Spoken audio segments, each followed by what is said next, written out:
Hi guys, George here, and today I'm going to try and bring to you a after-action report for scenario J29, the capture of Balta.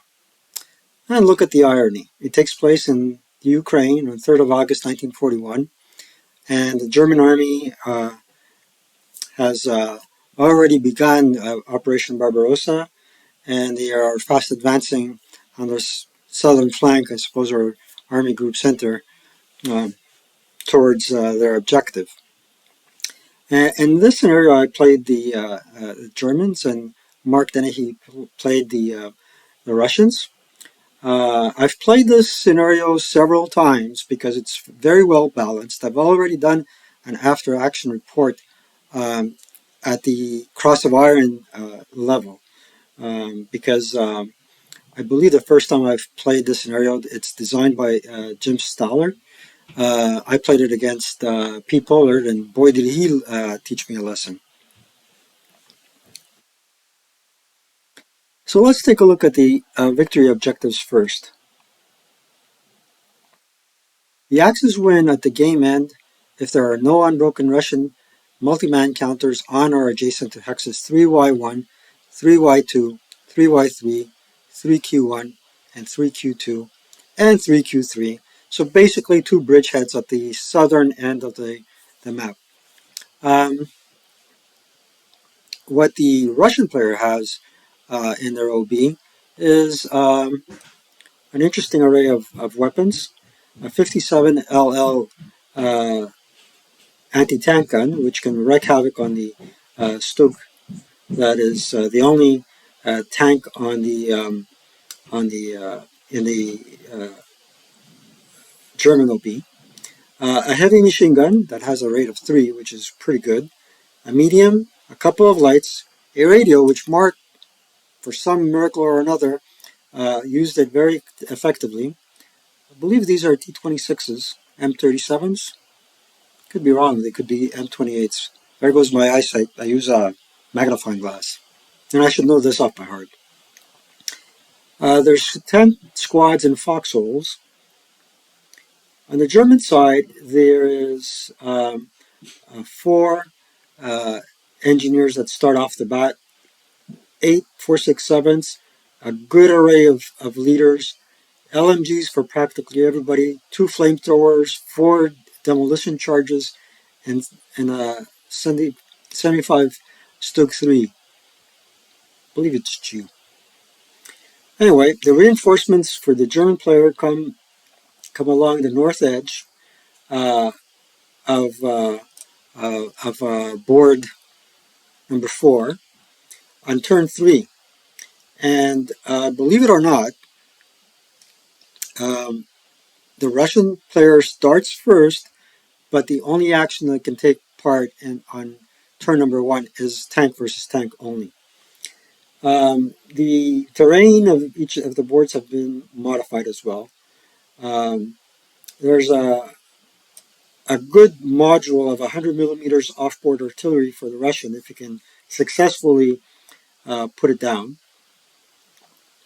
That's pretty much it. So with that said, let's take a look at the map board, and let's make some generalizations about the best strategy that can be used, and then I'll show you the after-action report itself and tell you what transpired. All right, give me a sec. Okay, guys, here's the map board. And basically, as you can see here, the Russians set up a good, solid line of defense. I'll talk to you about that more later. But basically, what I do when I play the Germans is, first, my reinforcements are slated to come in this direction. I learned this little trick from Ken Rutkowski. He put his infantry in the marsh and marched up in this direction, attacked the lower half. Usually what I like to do is send a force in from the northern end of the village, and also do a pincer movement here. Form a fire group and start smashing the Russian defenders. Um, with that said, things didn't work out as planned, but I did something really novel here. Is I tried to take advantage of the lack of Russian forces here and thrust in this direction.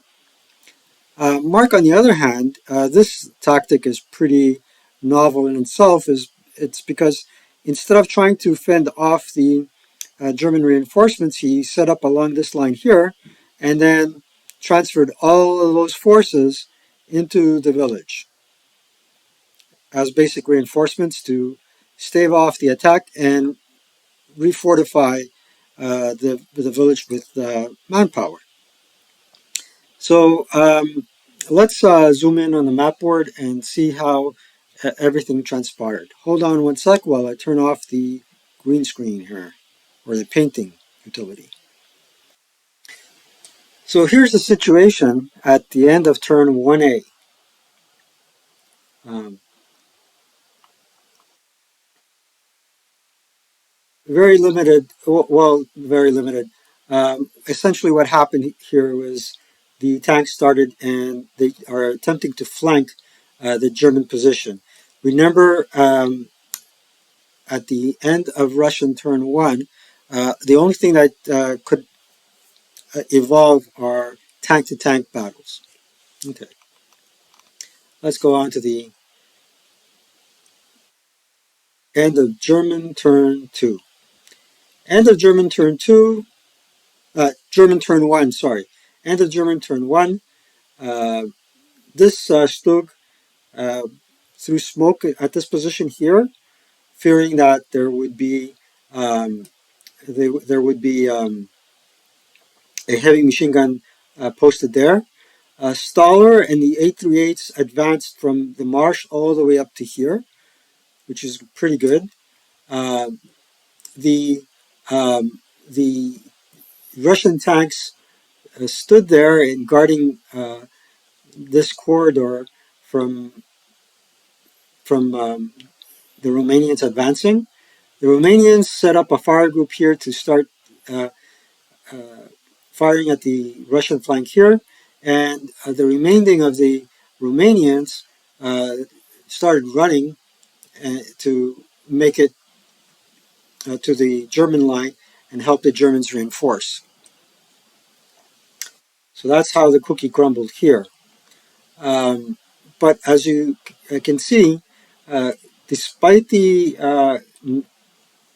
almost perfect German advance, there's quite a bit of firepower waiting the German player here. All right, this is the end of Allied turn 1. We always advance the wheel to the following turn, uh, but in any case, um, so not much there except what happened to the Russians in the foxholes up here. Instead of staying there and waiting for the German reinforcements to come in and act as a blocking force, he brings his Russian forces towards the village. And that kind of confuses the German player. Let's go to turn 3, or actually German turn 2. German turn 2, we've made it to the tree line here. We've made it to building N2, which is a strategic building because you can have basically line of sight across the board from the second level here. My smoke has now dissipated to +2 level smoke, and my Stug has chosen to engage the Russian tanks because they're an impediment to allowing the Romanians to advance and help the German forces. At the same token, this guy is a force to be reckoned with by the Russians. There you go. All right, so now we should be going to Russian turn 3. Russian turn 3. Okay, so there's still the Romanians made some headway. We took out one of the Russian tanks. The other one is escaping, but um, remains in motion. The Romanians, I don't know if I've said that, but I'll say it again. They made a good headway. The Russians have managed to reinforce this position here and that position there. Kelso has routed some units back. Here they are broken. We are on the verge of taking building N2, and there is an observer there, and the mortar has a bore-sighted position there. Um, and here's the indicator uh, where we know for a fact that bad omens are about to happen to the German player with the broken LMG, as you can see there. And here's where the Russian player routed back from this front line position there.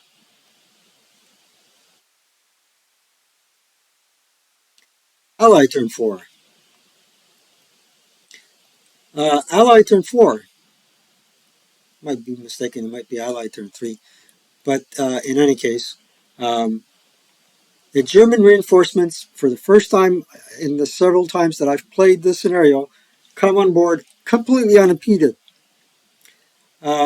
We are making great headway against these troops that were entrenched, because now they're bordering the northern perimeter of the village. We're trying to oust the Russians from here, but they're concealed. And the the Romanians are not doing that badly, first time ever. Um, and we are in melee with the Russian tank. In the village, bad things are beginning to happen. The assault engineers lost their flamethrowers. These fellows here are keeping the fort alive, and it's almost impossible to do any damage to the crew, the mortar crew here. And there was another crew with a medium machine gun, I believe, here that refused to to die despite all the firepower that the German player had with the 9-1 leader here. All right, let's go on to the next one. That was Ally turn 4. Axis turn 4. Axis turn 4. The close combats here were not that successful. We got rid of the second. Um, we're about to get rid of the second uh, Russian armored fighting vehicle. He's managed to escape close combat. The other two Russian vehicles are about to come on board, and we're slowly routing the remnant uh, Russian squads on the north end of, or this, rather on the southern edge of Board 4. And as you can see, more reinforcements are streaking into the village, and we have some successes down here with broken units. But as soon as one goes down, two pop up. Let's go right ahead. As you can see now, again, we have some demoralized Russian units, but here as well, the Russians have opened up with medium machine guns, and they managed to rout the German player. This 7-0 leader was created from a heat of battle as a result of the close combat over there. Um, and for the second time, we enter into a close combat situation with the uh, remaining Russian tank. In the meanwhile, Mr. Captain Waltz, or Colonel Waltz, Captain Pitts, and Lieutenant Bueller have made it to the outskirts of the village board. Doesn't look like it's going too well for the Russians, but stay tuned.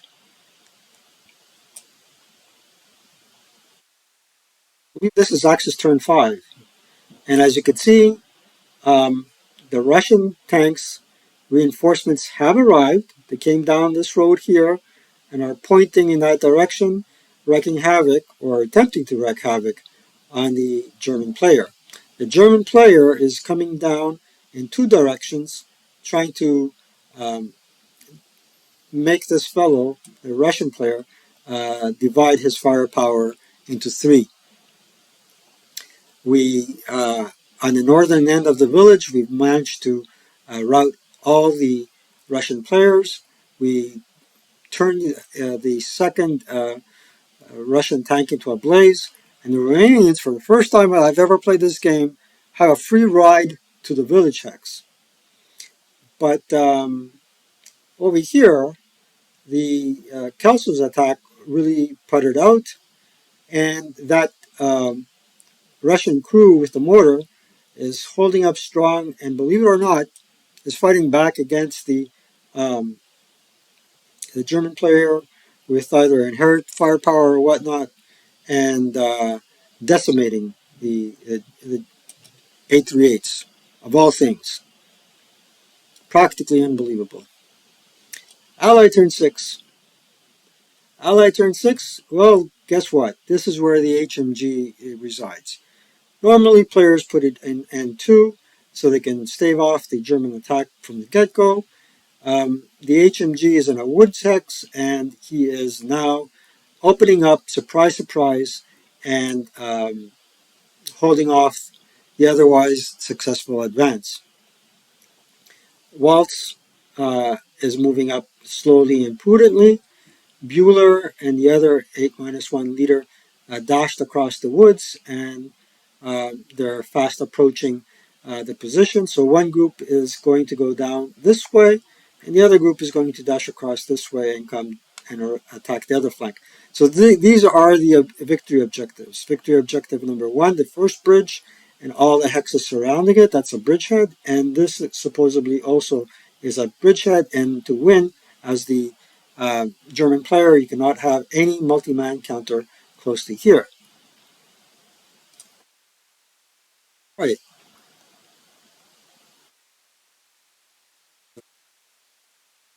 This is Axis turn 6. Finally, Kelso rallies his units and starts scoring more broken units here.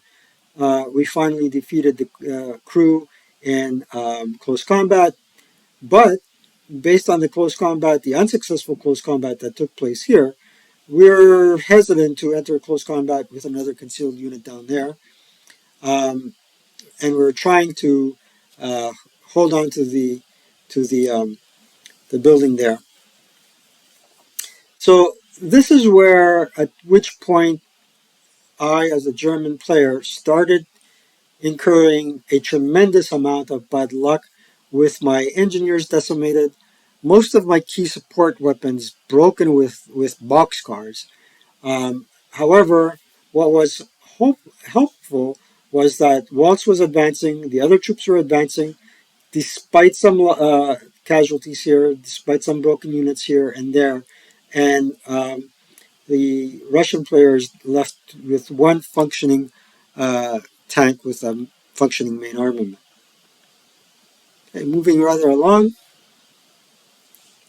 Axis turn 6. Like I said before, despite a heavy toll, we finally took out the HMG. These guys have finally made it to their objective. One of the fire groups that was here dashed across successfully to the woods after this guy mouthed. Waltz is here, but the Russian leader with the radio is situated here, and he finally managed to put down a spotting round there. Everybody can see the spotting round? There you go.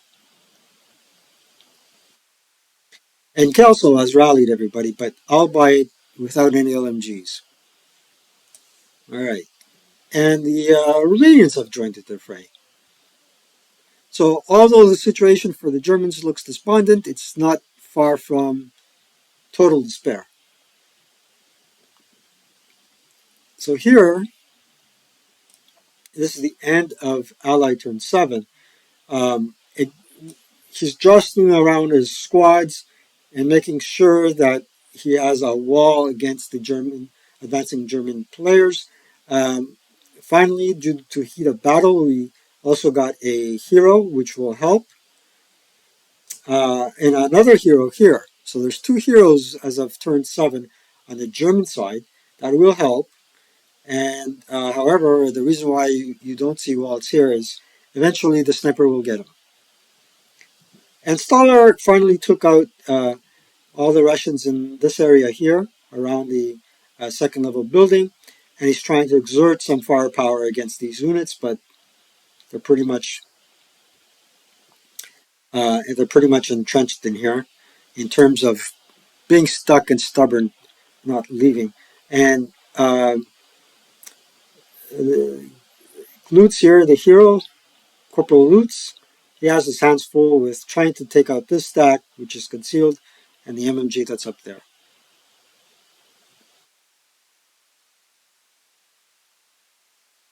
So this is Allied turn 8.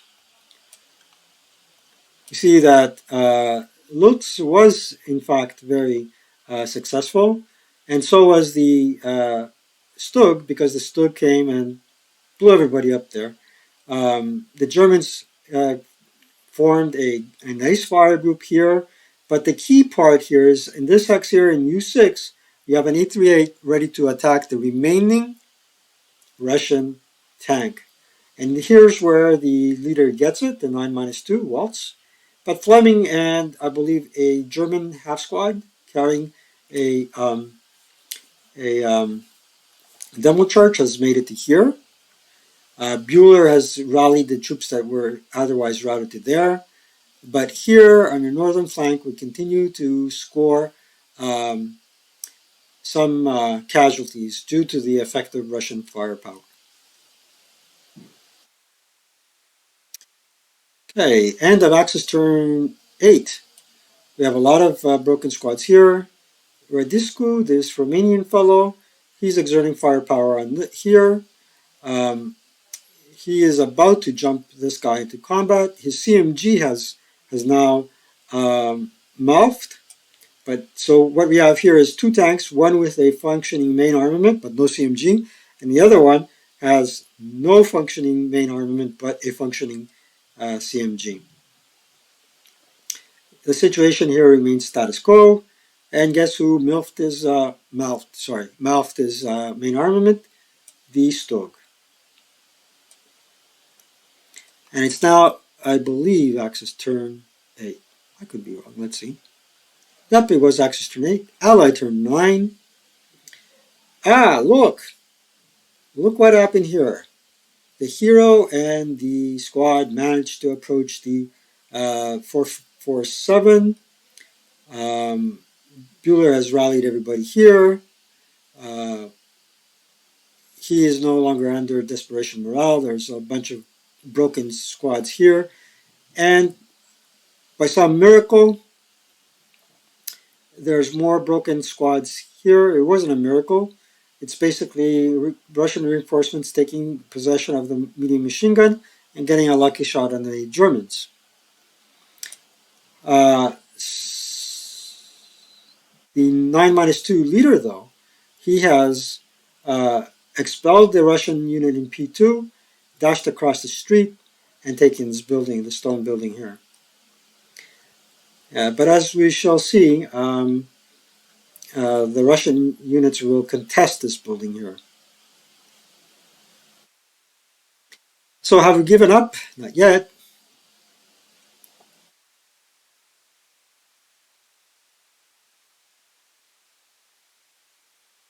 So here they are trying to contest the stone building here. The Stug moved up and he got shocked. The situation on the second bridge is status quo, but the 838 did manage to knock out the last Russian tank with a functioning main armament. Got knocked out by an 838 in close combat.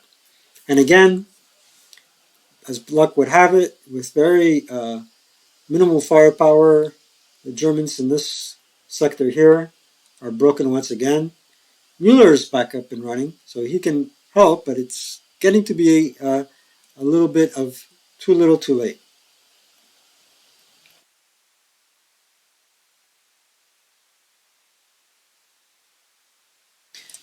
And here's the German leader, Allied turn 10, putting down a spotting round. And ultimately, he'll call the FFE danger close.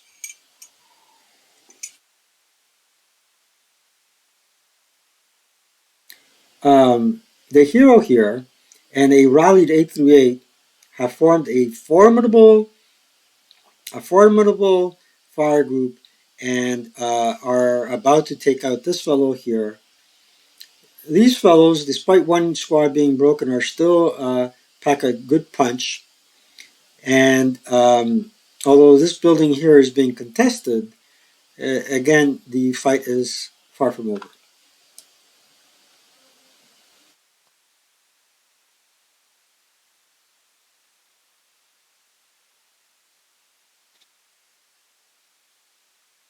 Let's go back one. Oh yeah, let's go back forward. One more. So this is how the game ended. Um, the game ended in this direction. Well, um, there was two units here. Um, everybody did a mad dash for them, but was not able to unwedge them. We came from here as well.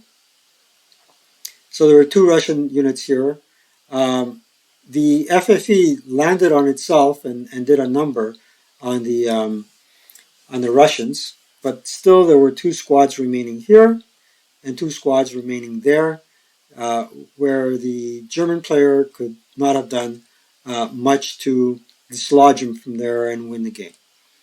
Um, it's very hard to win the game as the German player, but there's two things you cannot afford. You cannot afford mistakes, and you cannot afford bad luck, whereby your engineer's principal weapons run out of ammo or break, or you are assaulted with a 6-up 2 attack and everybody fails their morale checks.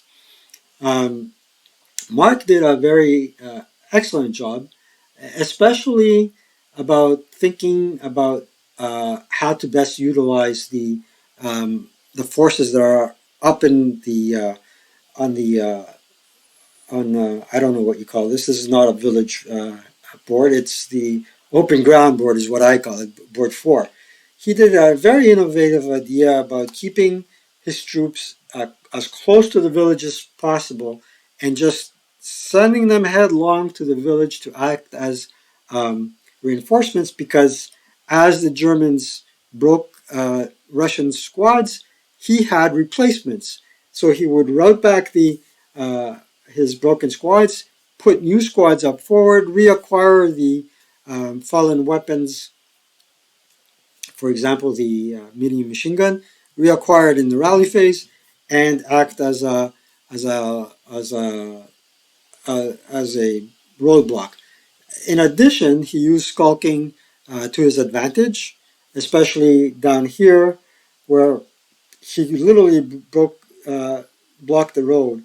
Um, Due to the firepower in this stone building and down here.